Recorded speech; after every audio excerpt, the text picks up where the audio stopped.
Beatrice Vertigani, che cambierà con Laura Carotti. Sono queste le prime formazioni. Al terzo posto c'è l'altra formazione dell'Insieme Verona, che ha messo in gara Greta Sansone.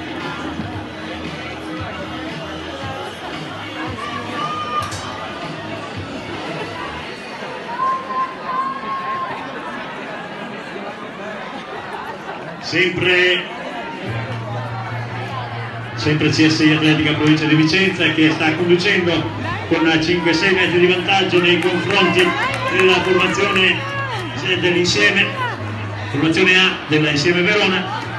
Tanto si è portata qui in terza posizione con Bianca Pattaro, e siamo alle ultime battute, ultimi 100 metri, con la formazione vicentina con Esther Gardin che va a